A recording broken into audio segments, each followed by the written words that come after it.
Picture the lively streets of Beijing, people rushing by, markets filled with chatter, and popular tourist spots like the Great Wall and the Forbidden City brimming with visitors. Street vendors are busy, and small eateries like Tian Shui's spicy hotpot and Zibo BBQ are packed with customers enjoying their meals. In these bustling scenes, we see more than just crowds, we see a pattern. As China faces economic ups and downs, there's an interesting trend emerging among its people, known as the lipstick effect. This isn't about lipstick alone, it's about how people choose to spend their money when times are tough.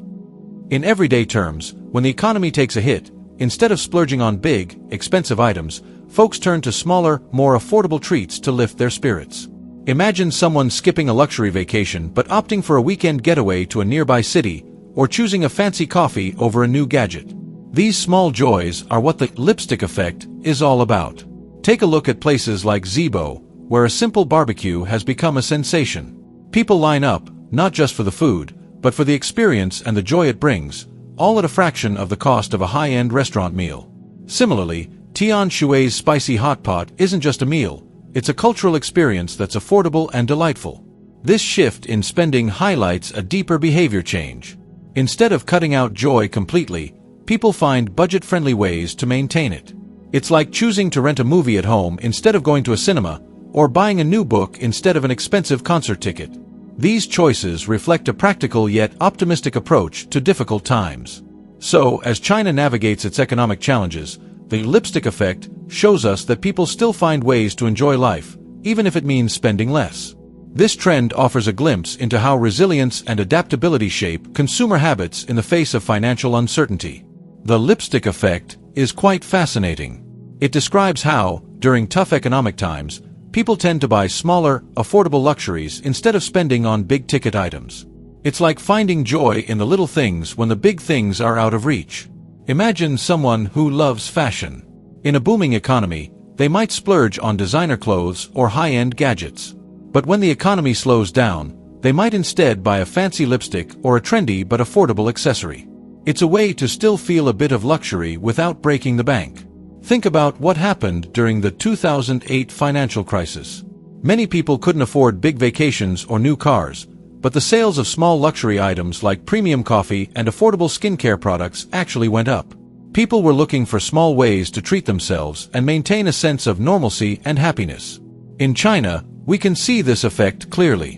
When faced with economic challenges, people flock to popular, yet affordable experiences. For instance, visiting a local tourist spot instead of traveling abroad, or enjoying street food from famous local vendors like Tian Shui's spicy hot pot or Zibo BBQ. These experiences offer enjoyment and a sense of luxury without a hefty price tag. It's like swapping a 5-star restaurant dinner for a cozy, unique dining experience at a beloved local eatery. You're still treating yourself, but in a more budget-friendly way. This behavior isn't just about saving money, it's also about finding comfort and joy in uncertain times. When big expenses seem risky, small indulgences provide a much-needed morale boost. It's about making the best of the situation and finding happiness in little pleasures. So, the lipstick effect is really about resilience and adaptability. Even when faced with economic difficulties, people find ways to enjoy life and treat themselves, showing that luxury isn't always about big spending, but about the little moments that bring joy.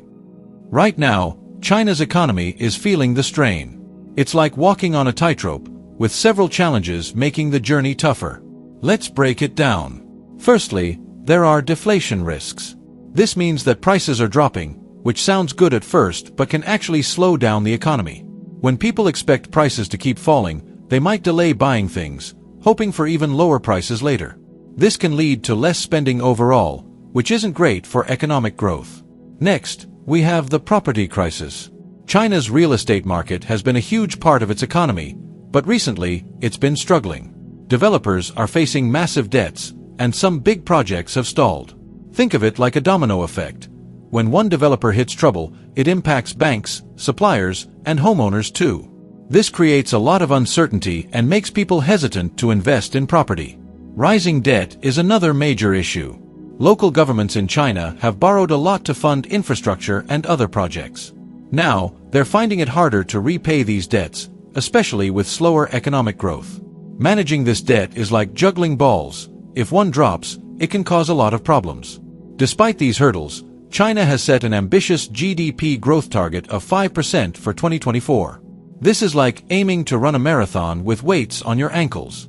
To hit this target, boosting domestic demand is crucial. But that's easier said than done. People need to feel confident about their financial future to spend more, and right now, there's a lot of uncertainty. The government is trying to foster new growth drivers, focusing on technology and innovation. This includes investing in areas like artificial intelligence and green energy. The idea is to shift from old, heavy industries to newer, more sustainable ones. It's a bit like trying to steer a huge ship. It takes time and effort to change direction, especially when the seas are rough. In summary, China's economic landscape is complex and challenging. With deflation risks, a shaky property market, and rising debt, the road ahead isn't easy. But with strategic planning and a focus on new growth areas, there's hope that the economy can navigate these obstacles and move towards a more stable future. Despite the economic challenges, we can clearly see the lipstick effect in action across China. Let's take a closer look at how people are finding comfort in affordable luxuries during these tough times. First up, domestic tourism is on the rise. Instead of splurging on expensive international trips, many are opting for local travel. Popular tourist spots like the Great Wall and West Lake are bustling with visitors. It's cheaper, but still offers a great escape from daily life. People are looking for experiences that are close to home yet still provide that much-needed break. Now, let's talk about food. Street food and local eateries have seen a surge in popularity. Take Tian Shui's spicy hotpot, for example. It's become a hit not just for its flavors but also for its affordability. Crowds gather to enjoy this delicious and budget-friendly treat, turning a simple meal into a joyful outing. Similarly, Zibo BBQ has become a sensation, with people traveling just to savor its unique taste. These food spots are more than just places to eat. They're affordable escapes where people can enjoy themselves without worrying too much about the cost. These choices reflect a broader trend. When people feel economic pressure, they turn to smaller, more manageable treats to keep their spirits up. It's like choosing a cozy movie night at home over an expensive concert. These little luxuries help maintain a sense of normalcy and happiness. This behavior isn't just about saving money, it's also about finding joy in the little things. Even though they might be tightening their belts, people still seek out ways to enjoy life and treat themselves.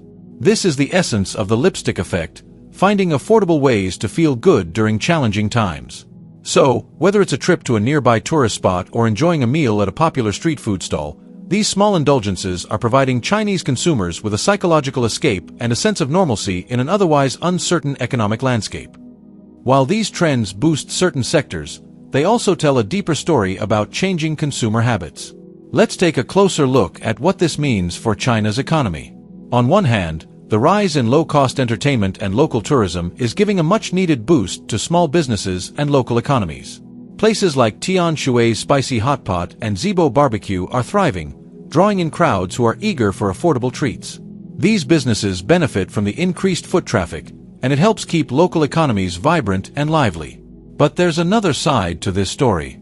As more people turn to these cheaper alternatives, we're seeing a shift away from high-value consumption. Big-ticket items, like luxury cars, high-end electronics, and international travel, are seeing a dip in sales. It's a bit like everyone choosing a staycation over a trip to Paris. While staycations are great for local hotels and attractions, the broader economy feels the pinch when people stop spending on bigger, more expensive items. This shift points to underlying economic anxieties. People are worried about their financial futures, so they're holding back on major purchases. Instead of buying a new car, they might opt for public transportation or second-hand options. Instead of splurging on the latest smartphone, they might stick with their current model a bit longer. These choices, while practical, indicate a cautious approach to spending. Looking at comparative charts of consumer spending, we can see clear changes. There's a noticeable uptick in spending on affordable luxuries and experiences, like local travel and dining out at budget-friendly spots. Meanwhile, spending on high-value items is declining. This pattern suggests that while people are still spending, they're doing so more cautiously and selectively. This trend could lead to a contraction in overall economic health. When high-value consumption drops, it affects larger sectors of the economy, from manufacturing to luxury retail. It's a sign that people are prioritizing financial security over lavish spending, reflecting broader concerns about economic stability. So, while the lipstick effect brings a silver lining by supporting local businesses and affordable luxuries, it also highlights the broader economic challenges. The surge in low-cost spending and the dip in high-value consumption together paint a picture of an economy grappling with uncertainty and cautious optimism. When we look at the bigger picture, the economic outlook for China is still quite cautious. Policymakers are trying to create new growth opportunities, but there are several deep-seated issues that are hard to ignore. One major concern is the high level of debt among local governments. Many of these governments have borrowed heavily to fund infrastructure projects, and now they're struggling to pay it back. Imagine a family that's taken out multiple loans for home renovations and is now having a hard time making the monthly payments. This debt burden makes it difficult for local governments to invest in new projects or support economic growth. Then there's the real estate sector, which has been a cornerstone of China's economic expansion. Recently, however, we've seen a lot of empty, unfinished real estate projects. Developers are facing financial troubles, and this has left many buildings incomplete. It's like seeing a half-built house in your neighborhood that never seems to get finished. This not only affects the construction industry but also dents overall economic confidence. Consumer confidence is another critical issue. Many people are hesitant to spend money on big purchases due to economic uncertainty. Think about it. If you're worried about your job or your future income, you're less likely to buy a new car or make significant investments. This caution slows down economic activity because consumer spending is a big part of the economy. Despite these challenges, China's leadership is trying to navigate these rough waters by focusing on innovation and technology. They're pushing for advancements in areas like artificial intelligence and green energy to drive future growth. It's a bit like trying to repair a leaky boat while still paddling forward. They need to fix the immediate issues while also planning for the future.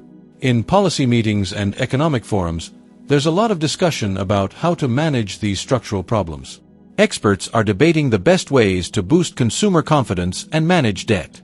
Some suggest more government spending to stimulate the economy, while others believe in tighter fiscal controls to prevent further debt accumulation. Overall, while there are efforts to foster new growth drivers, the underlying issues of high local government debt and weak consumer confidence are significant hurdles. These factors suggest that while the economy is still moving, it's doing so cautiously and with several risks that need to be carefully managed. The lipstick effect in China really shows us a lot about the country's current economic situation and the incredible resilience of its people.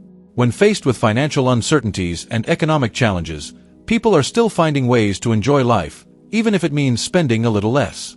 Think about the bustling local tourist spots and the crowded street food stalls we talked about earlier. These places are packed because people are choosing affordable experiences over expensive ones. It's their way of maintaining some normalcy and happiness, despite the broader economic concerns. These behaviors are like holding up a mirror to the country's struggles and strengths. On one hand, we see the very real issues: high local government debt, a shaky property market, and cautious consumer spending. On the other hand, we see how people adapt. They turn to small, affordable luxuries to keep their spirits high and find comfort in tough times. Understanding these consumer behaviors isn't just about recognizing a trend. It's about gaining valuable insights into how the economy can move forward.